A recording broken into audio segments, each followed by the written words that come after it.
Hello दोस्तों, जय जगन्नाथ।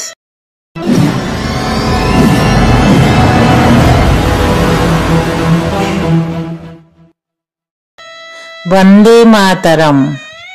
आज अगस्त 15 है। आज देखेंगे ओडिशा के कंधमाल जिला के एक गांव कुरमुंगिया स्कूल के इंडिपेंडेंस डे को कैसे मनाया गया। 5 स्टैंडर्ड के एक बच्चे ने देश के लिए कैसे भाषण दिया। आप लास्ट तक देखिएगा। आज पवित्र स्वाधीनता दिवस अवसर में समस्त को मोर हार्दिक शुभेच्छा और शुभकामना। जेपरी जल बिना जीवन नास्ति, राजा बिना राज्य नास्ति, सेहीपरि सेना बिना शांति नास्ति। भारत मातार सेवारे नियोजित 3 सेनार वीर जवान एवं सुरक्षाकर्मी को मोर हृदय शुभकामना। आजिकार यही पवित्र 78तम स्वाधीनता दिवस अवसर में मोर चिरनमस्या प्रधान शिक्षक मते किछि कहिबार सुयोग देथिबारु मु मोर आंतरिक कृतज्ञता ज्ञापन करुछि एवं निजकु अति भाग्यवान मने करुछि। कारण यही दिन आम देश भारत इंग्रेज मानक कबलरू स्वाधीनता लाभ करथिला।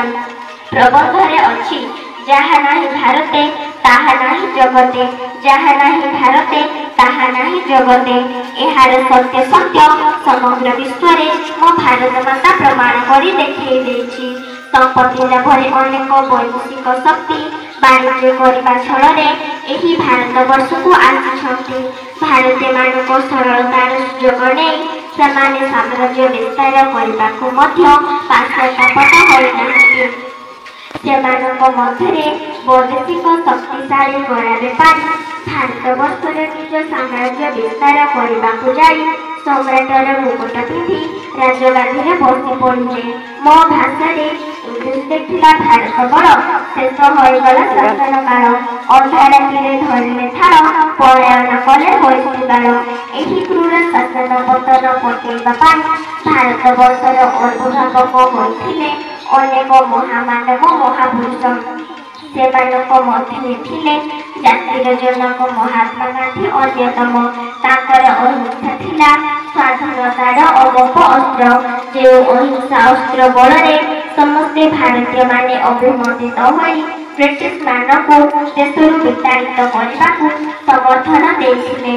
एही दिन थिला 1947 मसीहा अगस्त मास 14-15 तारीख अर्धरात्र, जहाँकि समग्र विश्व में विरल स्वाधीनता दिवस भाव देखा एही मध्यरात्रे भारतर प्रथम प्रधानमंत्री पंडित जवाहरलाल नेहरू भारतीय मानक उद्देश्य जो हृदयस्पर्शी भाषण प्रदान करथिले ताहा आज मध्य भारतीय मानकर हृदय प्रभावित हेउछि।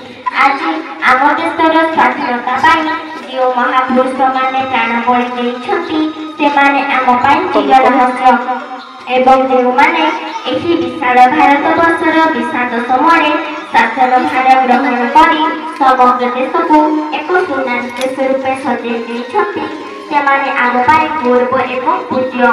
जे कृषक एवं श्रमिक माने निजर कठिन परिश्रम बलरे आम देश में सुनार फसल सृष्टि करी चाषीकूलर सम्मान रक्षा करुछंती सेमाने आम पाई गौरव ओ गौरव। एही भारत वर्षर समस्त जाति धर्म वर्ण निर्विशेषरे आमे समस्ते एक स्वर भारतर जातीय संगीत को आज गान करने संगे संगे वंदे मातरम ध्वनि भारतर गगन पवन को मुखरित करने आवश्यक।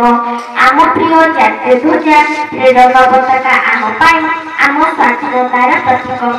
आज एही दिन में आम समस्ते भाईचारा सृष्टि करी एही त्रिरंगा पताकार टेक रखा।